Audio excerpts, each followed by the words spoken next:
This happened just a few weeks ago. I had moved to a small Appalachian town to work as a park ranger, hoping for some peace after the chaos of city life. My cabin was at the edge of the woods and close to the park. I thought the quiet and the trees would heal my mind. At first, everything felt fine. I unpacked boxes and set up my space. I hung up my favorite pictures. On the second night, something changed. I heard voices drifting through my open window. They were soft, like whispers, but I couldn't understand what they were saying. I thought maybe it was just neighbors chatting by their fire. I tried to ignore it and go back to sleep, but a tight feeling settled in my stomach. The next few nights were worse. The murmurs got louder.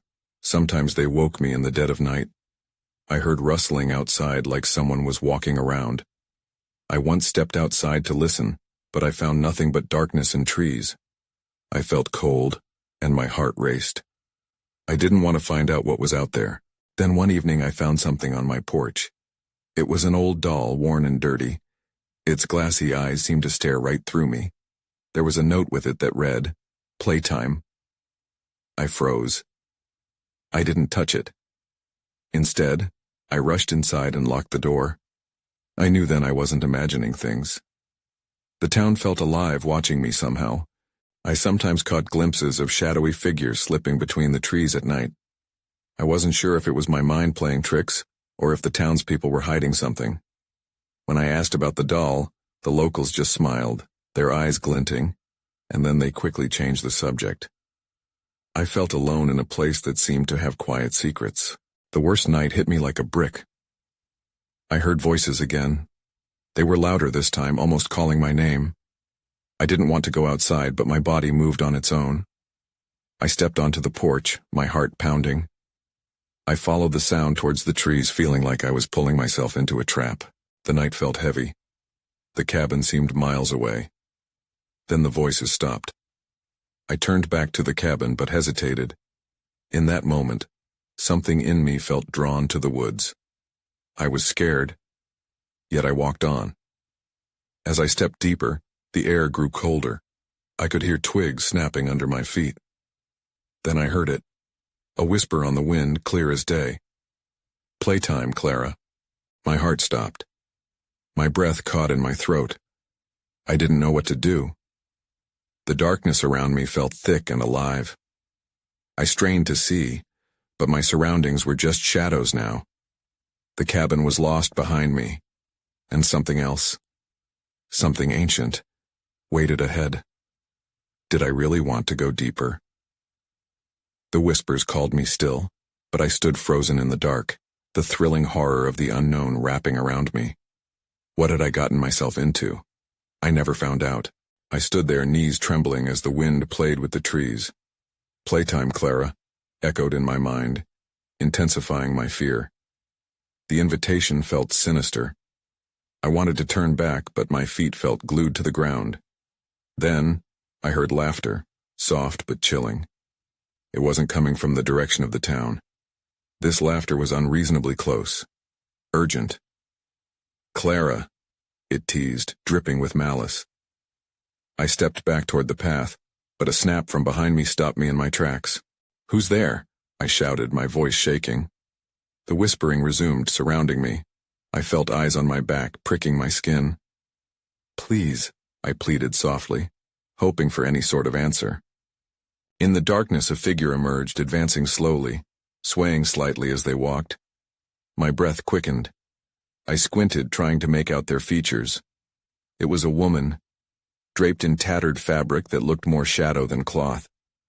Her hair hung wild about her face and her lips curled into a large, unsettling grin. "Found you," she said, her voice laced with something playful yet menacing. I could see her more clearly now. The glint of a thin chain around her neck caught the moonlight.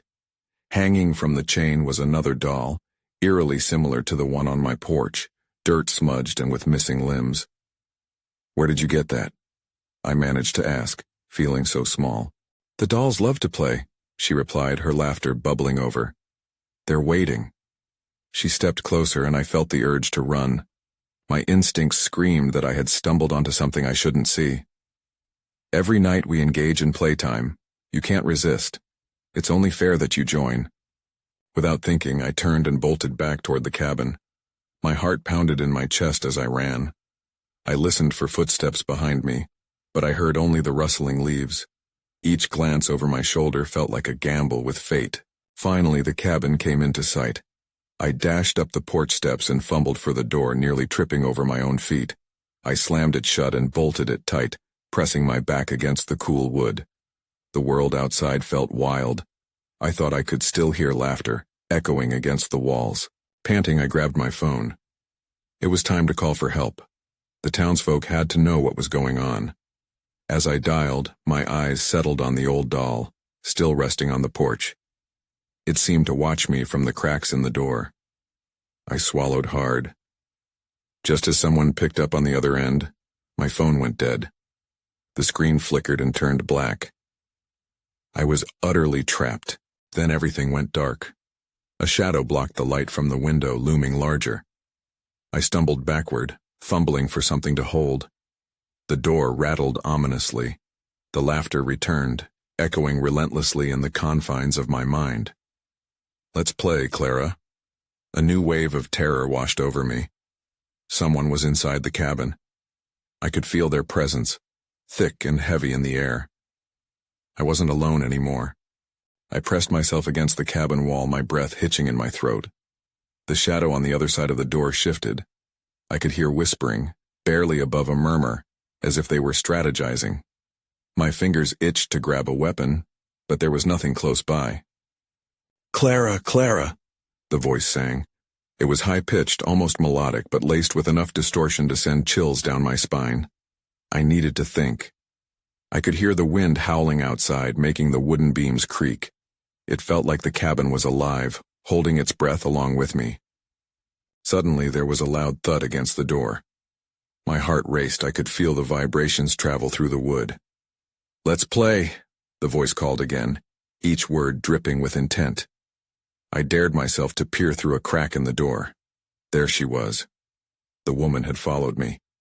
She stood illuminated by the moonlight, holding the doll up, its missing limbs swaying from side to side. The grin on her face widened, and despite the distance, I felt like she was staring straight into my soul.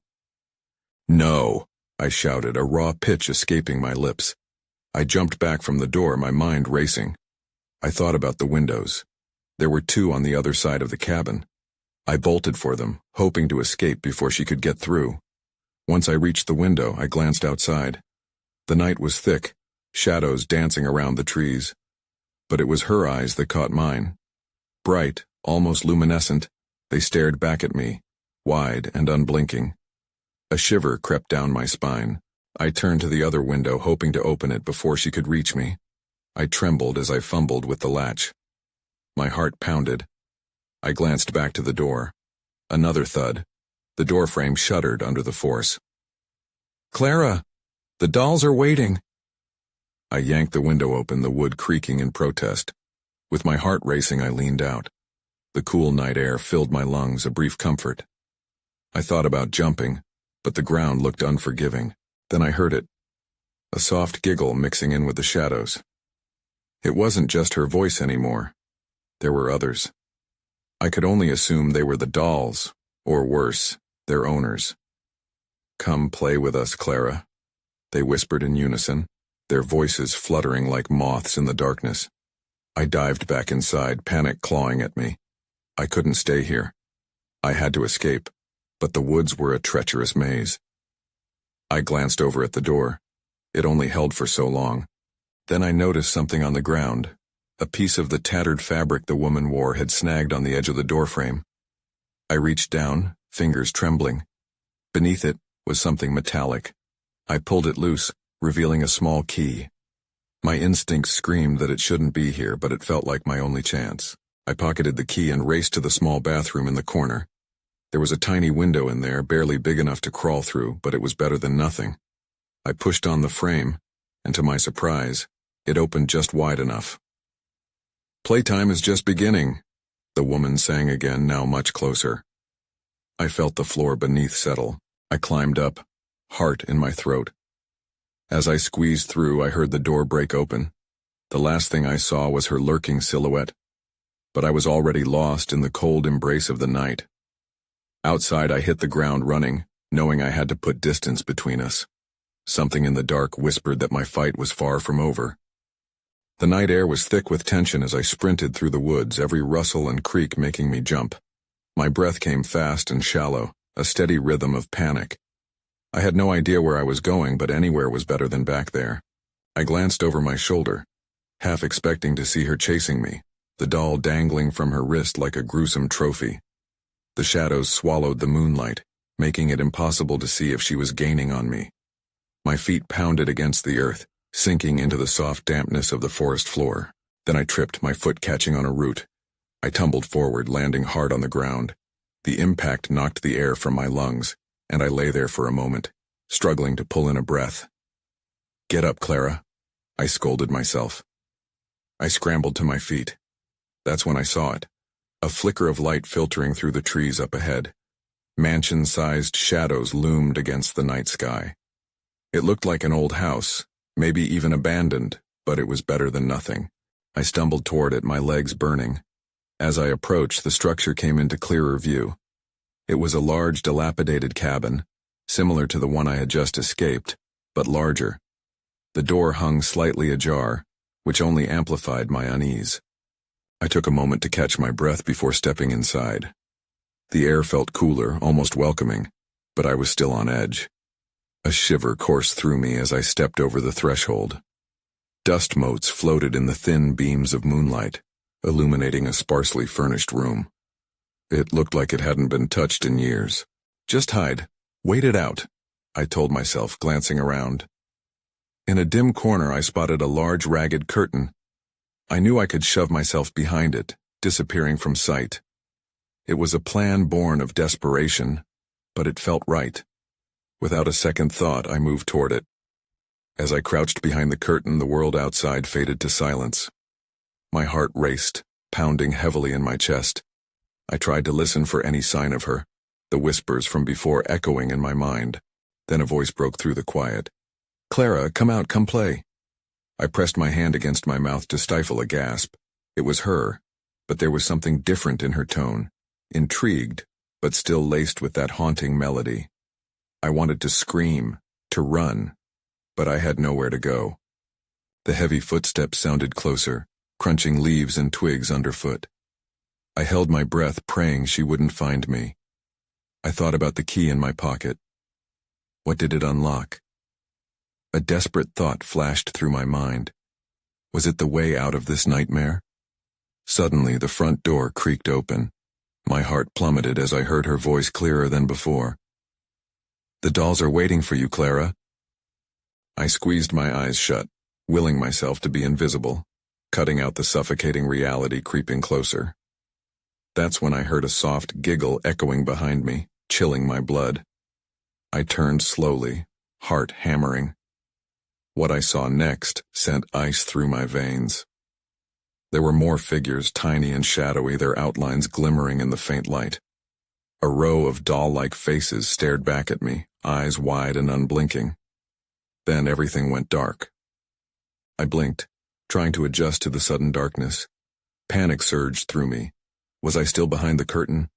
I couldn't tell. My heart raced as I reached out, feeling the rough fabric surround me. It confined me, smothering light and sound. I had to get out. I fumbled with the fabric and finally pushed it aside, the faint light returning as I crawled out. The cabin was still there, quiet and ominous, but the shadows had shifted. I glanced around, frozen. The doll faces were gone, vanished into the gloom. "Where are they?" I whispered, fear creeping in again. I moved cautiously toward the entrance, almost expecting her to leap at me from the darkness. The floor creaked under my weight, as if the house itself was warning me. I made my way to the door, sticking close to the wall. Outside, the night was eerily calm, the forest still and silent under a blanket of stars. I peered out, hoping to see nothing. Instead, the sight made my stomach twist. There, under the trees, stood the little girl. Her doll hung limply by her side, but the doll's gaze felt like it was fixed on me. I recoiled, backing away from the door. I was torn between the urge to run and the instinct that I should stay hidden. What was I even doing here? I glanced back at the dim interior.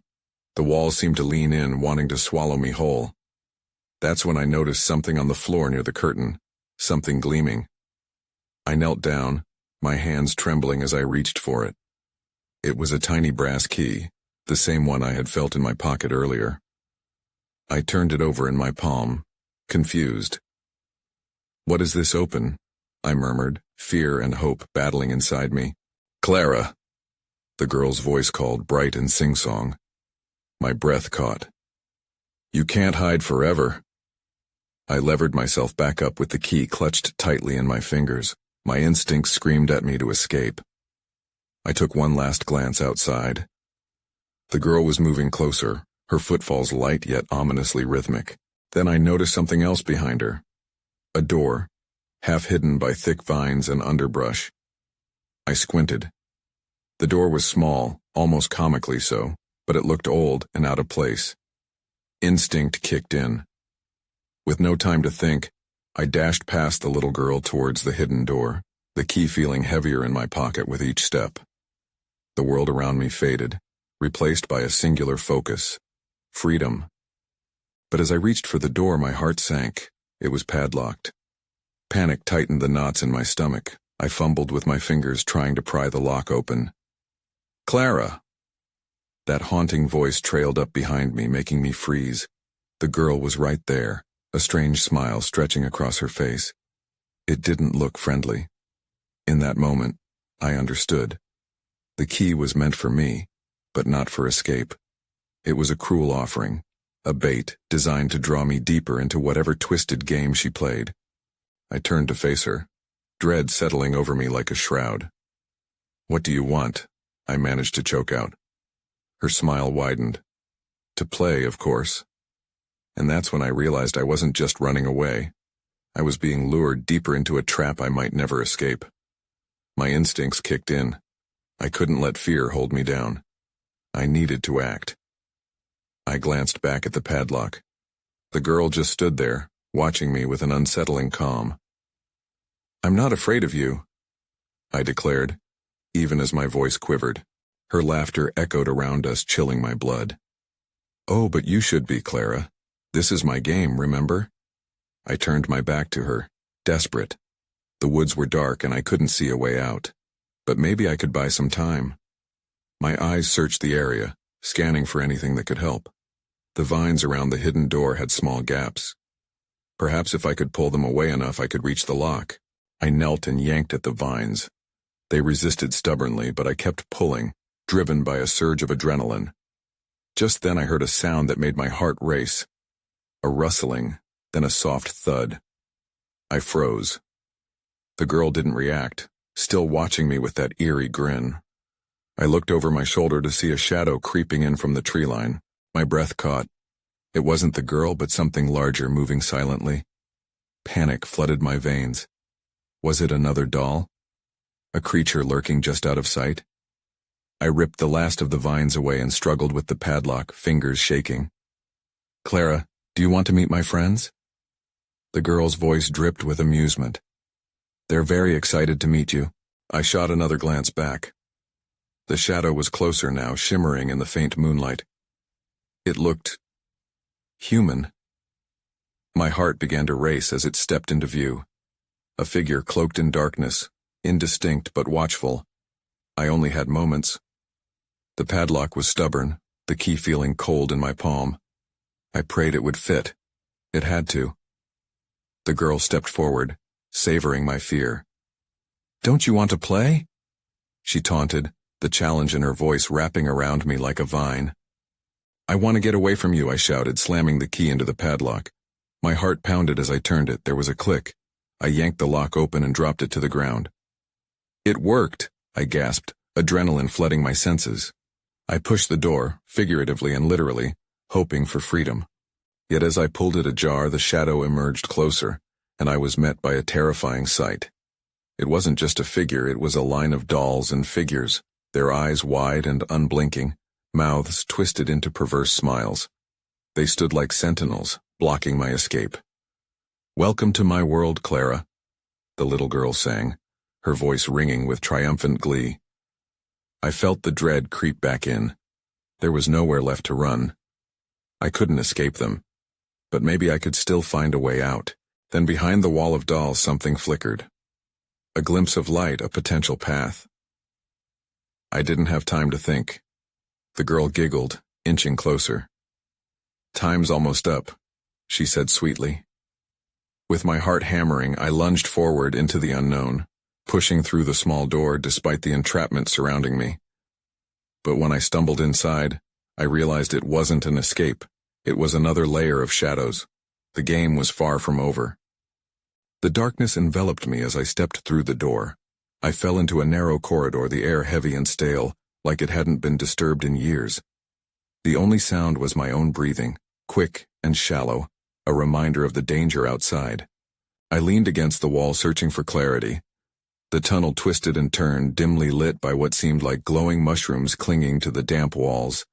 I had never seen anything like them. They pulsed softly like they were alive, urging me to move forward. I hesitated. Was this some kind of trap? The laughter from the girl echoed in my mind. "Time's almost up." I clenched my jaw and pressed on, though every instinct told me to turn back. As I ventured deeper, I saw shadows flit by, just at the edge of my vision. I told myself it was just my imagination, but the fear churned in my stomach. I passed small doorways carved into the stone, each one draped in darkness. What lay within? Then, I heard a whisper. At first it was too faint to make out, but it grew louder as I drew nearer. I stopped and strained to listen. "Help me," it pleaded, a voice filled with despair. "Please, help me." My heart dropped. Someone else was here? I rushed toward the sound and approached one of the doorways. I peeked inside but saw only blackness. "Hello? Who's there?" I called out, feeling reckless. The whisper turned frantic. "Please, I can't hold on much longer." Fear gripped me. I couldn't just leave. "What do you need?" I asked, my voice quaking. "Find the light. Break the mirror." The voice faded, leaving me with a haunting sense of urgency. "Before it's too late." Panic ignited within me. I needed to find the light and figure out what the mirror was. I stepped away from the doorway, breathing heavily. It felt as if time was slipping away with every tick of my heart. I moved on, half walking, half running along the corridor, my feet echoing loudly in the silence. I stumbled upon another section of the tunnel, where the glow from the mushrooms brightened. In the center stood a large, cracked mirror, its surface shimmering with an unnatural light. Could this be it? I approached slowly, heart pounding. My reflection looked back at me, but there was something wrong. The girl's face slowly emerged behind mine, lips curling into a wicked grin. I gasped and stepped back, almost falling. The shadow figures I'd seen before lurked behind my reflection, their twisted smiles widening. I turned to run but felt the mirror's pull, a magnetic force drawing me closer. Suddenly, the voice called out again. "Break it, Clara. Break the mirror." I lunged forward, adrenaline making my limbs heavy. "No!" I screamed, but I couldn't fight the impulse. The mirror felt like a barrier of thick glass, mocking me as I hesitated. Then everything went dark. The glow dimmed until I was surrounded by an abyss. Someone was in here with me. I wasn't alone anymore. I opened my eyes to a stark, cold emptiness.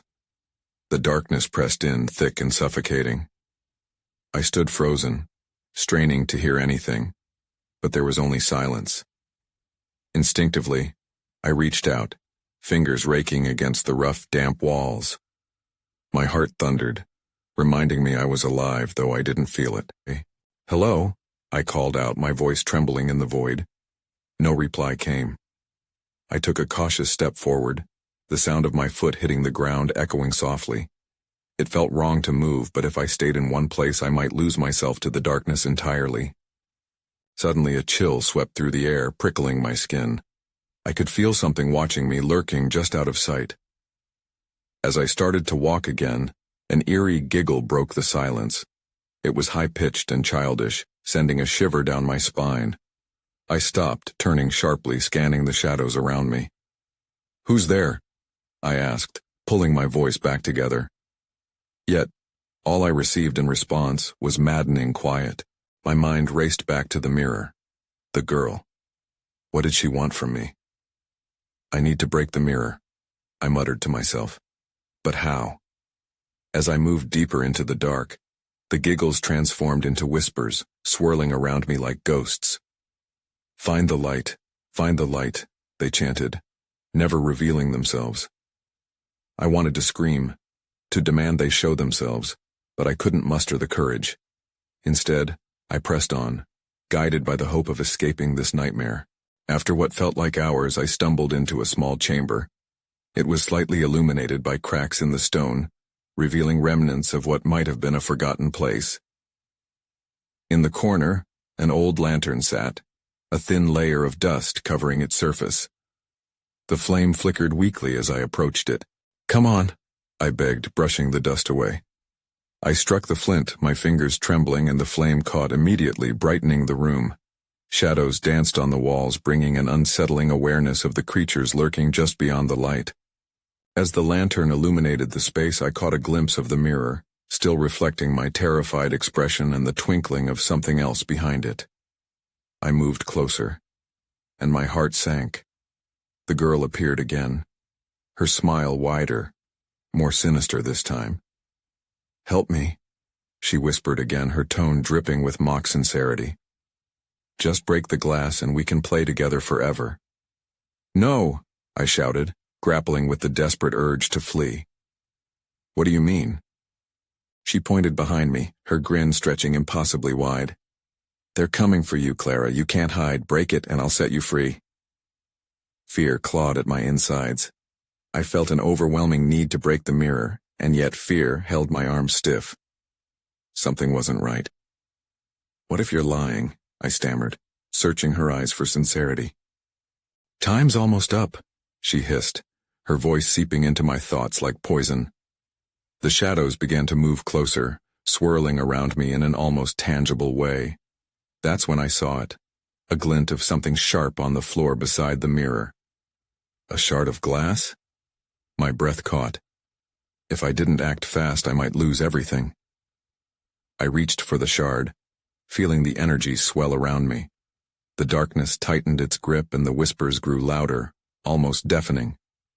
It was now or never. I raised the shard, heart pounding, ready to plunge it into the mirror. My resolve hardened. I had to break the cycle. "Let's see who's really trapped," I whispered, ready to shatter the illusion once and for all. The shard felt cool in my hand, sharper than I expected. As I held it up, the light from the lantern flickered, casting trembling shadows all around me. The girl's eyes glinted with excitement. "Do it," she urged, her voice carrying a chilling urgency. "You won't want to miss this." I hesitated. Was I really about to trust her? The whispers crescendoed, like a warning siren. I could feel the cold breath of the darkness at my back. In one swift motion, I brought the shard down with all my strength. The glass shattered with a violent crack, sending shards flying in all directions. The world around me twisted and warped. I stumbled back, instinctively raising my arms to shield my face. Something strange began to rise from the depths of the mirror, swirling shapes breaking through the fragments and blossoming into twisted figures. They crawled out, skeletal hands reaching toward me. "Welcome," the girl chimed, her voice tinged with delight as she stepped out from the fractured glass. Her form shimmered, oscillating like the dying flame of a candle. She was no longer just an frightened child. She was something far more sinister. I gasped, stepping back quickly, my heart racing. The figures behind her were moving closer, dark and menacing, each one bearing ghastly faces and whispering nonsensical phrases. They were no longer just shadows, but nightmarish beings that I could scarcely comprehend. "Clara, you did it," the girl cried, still smiling wide. "Now you can join us." "No," I shouted, panic coursing through me. I couldn't give in to this madness. I turned and sprinted back towards the chamber's entrance, my footsteps echoing against the cold stone floor. The whispers grew louder, a cacophony that pierced any rational thought I had left. But as I ran, The world around me shifted. The chamber walls stretched and contorted, closing in. I barely caught glimpses of the figures as they flitted in and out of my peripheral vision. They were gaining on me. With a deep breath, I dashed through the door, spilling into the corridor once more. The darkness still enveloped me, but now it felt alive, moving with a purpose. I needed to find a way out of this labyrinth, or I'd be trapped here forever with them. Find the light. I remembered the whispers from before. I needed a source of illumination. My mind raced as I searched my surroundings, letting fear guide my instincts. I rounded another corner and saw what looked like a window at the end of the corridor. Light spilled through the cracks, brighter than anything I'd seen in this place. Without thinking, I rushed towards the window, my breath quickening. Maybe if I could reach it, I could escape. But as I approached, I could see the girls and the shadows filling the space behind me, clawing through the darkness like phantoms desperate to reclaim me. I was almost there, almost free. But just as I reached for the window, the darkness surged behind me, a wall of cold that swallowed me whole. Then everything went dark. I don't know how long I was out. When I opened my eyes again, I was lying on the forest floor. The leaves rustled gently in the wind, and somewhere in the distance, a bird chirped. Confusion washed over me. Had I escaped? I could hardly believe it. My heart raced as I struggled to sit up, taking in my surroundings. The woods, familiar and serene, felt too quiet. I blinked against the dappled sunlight filtering through the trees. My cabin was nowhere in sight. The only company was the murmur of a gentle stream nearby. I pushed myself up, still trembling, and scanned the area. Was it all a nightmare? Had I really faced that twisted girl and those monstrous figures? I touched my pocket, half expecting to feel the cold key, the tangible proof that what I'd experienced was real. But my fingers brushed against something cold and metallic, the shard of glass. I pulled it out, heart sinking. The gleam caught the daylight, illuminating the remnants of a shattered illusion I thought I'd escaped. The memories flooded back, shadows clawing at the edges of my vision, laughter ringing in my ears. I clutched the shard tightly, breathing hard. I had to get back to the town, to warn them. But as I stumbled to my feet, I noticed something strange. The woods felt different now, watchful and alive, as if eyes were tracking my every movement. I started walking, pushing through the underbrush, each crack of a branch amplifying my fear. What if they weren't gone? What if the girl was still playing her game, lurking just out of sight? I could feel the weight of something dark and ominous pressing against my back. As I trudged forward, a feeling of déjà vu settled over me. I reached a clearing and momentarily stopped. The trees, the same twisted silhouettes I had fled from, felt suffocating. Out of nowhere, the laughter echoed through the air, a haunting reminder that I was never alone. My heart jumped and I moved faster, trying to shake it off. When I finally found the path leading back to town, relief flooded through me, but there was no comforting warmth of safety. It felt distorted, twisted like the figures in my memories. As I walked along the path, I could sense shadows darting in the corners of my vision. Were they real? Or just figments of my mind's frayed edges? As I approached the town, I glimpsed familiar faces, but they appeared different. The townsfolk carried unnatural smiles. Their laughter carried a strange rhythm, coaxing something primal within me. I hesitated just outside the town limits. Their eyes flickered toward me, almost aware. I took a deep breath and moved closer, but their smiles turned into something more sinister. The children were there too, with their dolls held tightly in their arms, watching intently. The same dolls. I stumbled backward, breath hitching. It wasn't over. Clara! Their voices chimed in unison, almost as though they were beckoning me to join them. I felt the cold grip of fear wrap around my heart. I turned to run, adrenaline surging, but it felt like the very ground beneath me was shifting, sinking into shadow.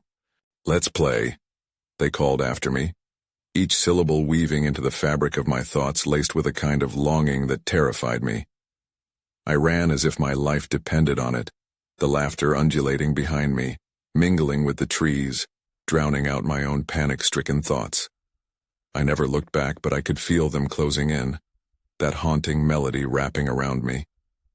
Their playful taunts echoed in my mind as the woods morphed behind me, casting yet another layer of darkness. A few weeks have passed since that night. I often sit outside my new place at dusk, the sun dipping into the horizon. Sometimes I hear laughter, fleeting and distant. I've moved on, but the town feels too close at times. A whisper away. Didn't they say the woods held secrets? I wonder if the whispers are still playing their games. It changed how I see things, blurred the line between reality and something unimaginable. I still think about it sometimes, but mostly, I try not to think about what I left behind, or what's still lurking in the shadowy embrace of the trees. I guess I'll never truly escape them.